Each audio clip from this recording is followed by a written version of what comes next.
দেখেও আসছেন যে 6 জন সমন্বয়কারীকে এতদিন ধরে তথাকথিত নিরাপত্তা হেফাজতে রাখা হয়েছিল ডিবির কাছে, তাদেরকে ছেড়ে দেওয়া হয়েছে। আমরা এই খবর পেয়ে খুবই আনন্দিত যে তারা আবার মুক্তি পেয়েছে, তারা স্বাধীনভাবে চলতে পারবে। আমরা আশা করছি তাদের বাবা মাদের সাথে, গার্জিয়ানদের সাথে তারা চলে গেছেন। কিন্তু আমাদের মনে এখনো প্রশ্ন রয়েছে যে কেন, কোন ক্ষমতার অধীনে তাদেরকে এতদিন ধরে রাখা হলো। আমাদের কারোর সাথে তো কথা বলার সুযোগই দেওয়া হয়নি। তাদের বাবা মা শুধু ঢুকতে পেরেছেন, তাও 2 দিন পরে। কিন্তু অন্যরা যারা ওনাদের সাথে দেখা করতে গেছেন, বিভিন্ন শিক্ষক গেছেন, আমাদের প্রাক্তন স্বরাষ্ট্রমন্ত্রীও গেছিলেন সেখানে, ওনাকেও দেখা করতে দেওয়া হয়নি। বলা হয়েছে হায়ার অথরিটির অনুমতি পেলে তাদেরকে দেখা করতে দেওয়া হবে। তো আমাদের মনে একই প্রশ্ন এখনো রয়েছে, নিরাপত্তা হেফাজত বলতে ওনারা কি বোঝাচ্ছেন?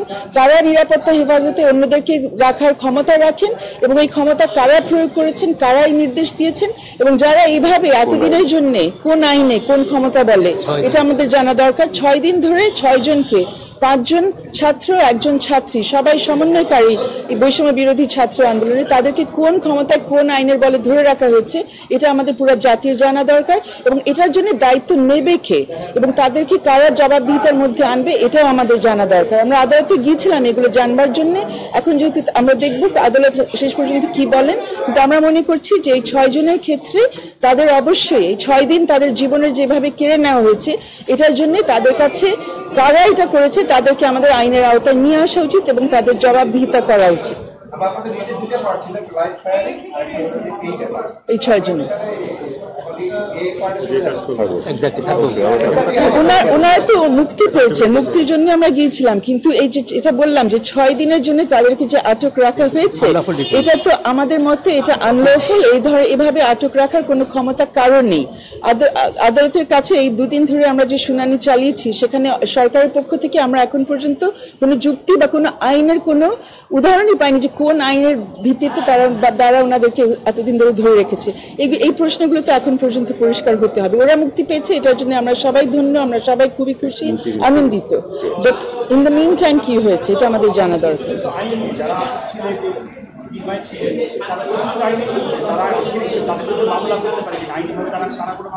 অবশ্যই মামলা করতে পারে। তাকে যে বেআইনি ভাবে আটক করা হয়েছে এটার জন্য তো মামলা অবশ্যই চলে। আমাদের হাইকোর্টের কাছেও চলতে পারে, সিভিল কোর্টেও চলতে পারে এবং ক্রিমিনাল কেসও হতে পারে। বিভিন্ন ধরনের আইনগত প্রতিকার তাদের পাওয়ার অধিকার আছে। এখন তার সেই বিষয়টা সামনে দেখতে হবে।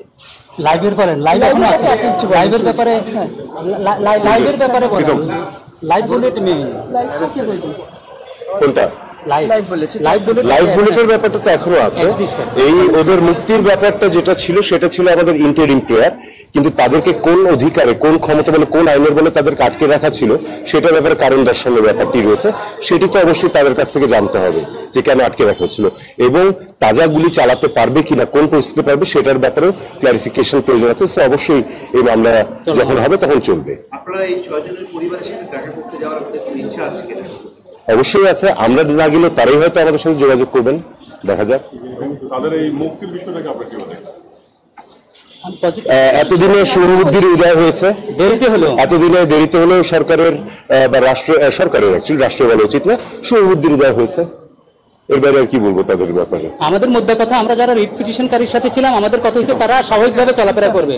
মোবাইল চেক করা যাবে না, বিনা কারণে কাউকে তুলে নেওয়া যাবে না, নারী পুলিশের উপস্থিতি ছাড়া নারীদের ধরে নেওয়া যাবে না, এগুলো অবিলম্বে বন্ধ করতে হবে। 3 জন মহিলার ভয়ে আমাদের দেশের পুলিশ তটস্থ হয়ে রয়েছে, তারা বিশ্ববিদ্যালয়ে ঢুকলে নাকি খুব বড় সমস্যা হয়ে যাবে।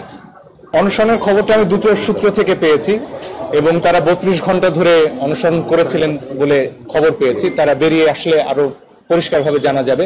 এবং আমার আসলে আমাদের জাতীয় কবি কাজী নজরুল ইসলামের কথা মনে পড়েছে। পত্রিকায় তার লেখার জন্য তাকে আটক করা হয়েছিল, আপনারা জানেন, আনন্দময়ীর আগমনে কবিতার জন্য। তারপর 39 দিন তিনি অনশন করেছিলেন, হার মানেননি। আমাদের সন্তানরাও হার মানবে না। এবং এই 6 জন কিন্তু শেষ নয়, এর বাইরেও আরো অনেককে আটক করা হয়েছে। অনেক জায়গা থেকে নারীদের আটক করা হয়েছে কোনো নারী পুলিশের উপস্থিতি ছাড়া, সে অভিযোগ আমরা পেয়েছি। বিভিন্ন জায়গায় মোবাইল চেক করা হচ্ছে যার কোনো অধিকার আইন শৃঙ্খলা রক্ষাকারী বাহিনীর নেই। এইগুলো অবিলম্বে বন্ধ করতে হবে। আজকে আমার স্ত্রী আমার পাশে রয়েছেন, তিনি একটু আগে ঢাকা বিশ্ববিদ্যালয়ে যাওয়ার চেষ্টা করছিলেন। আমার শাশুড়ি, তার বয়স 69 বছর, তারা ঢুকতে পারছিলেন না। এই 3 জন মহিলার ভয়ে আমাদের দেশের পুলিশ তটস্থ হয়ে রয়েছে, তারা বিশ্ববিদ্যালয়ে ঢুকলে নাকি খুব বড় সমস্যা হয়ে যাবে। এই বাধা কেন? আমার স্ত্রী, আমার সন্তান, তারা কেন শান্তিতে নির্বিঘ্নে আমার রাস্তায় চলাচল করতে পারবে না, এটাই আমাদের প্রশ্ন। আমাদের খুব পরিষ্কার কথা, এই ধরনের হয়রানির কোনো অধিকার আমাদের সংবিধান দেয়নি। মোবাইল চেক করা যাবে না, বিনা কারণে কাউকে তুলে নেওয়া যাবে না, নারী পুলিশের উপস্থিতি ছাড়া নারীদের ধরে নেওয়া যাবে না, এগুলো অবিলম্বে বন্ধ করতে হবে। তো এর একটা অংশের কথা তো এর আগে আমরা বললাম, যেখানে গুলির ব্যাপারটি রয়েছে, এর পাশাপাশি ইন্টারিম অর্ডার হয়েছে, কেন তাদেরকে ই করা হয়েছে সেই সবগুলো বিষয়ে আসতে পারবে। এবং এই 6 দিন কি হিসেবে তাদের রাখা হলো সেটাও নিশ্চয়ই সরকার বলবে আমাদের, যে তারা স্বেচ্ছায় ছিলেন কিনা, কেন তাদের অনশন করতে হলো, এই বিষয়গুলো তো তাদের বলতে হবে, জবাব দিতে হবে। ছেড়ে দিলেই তো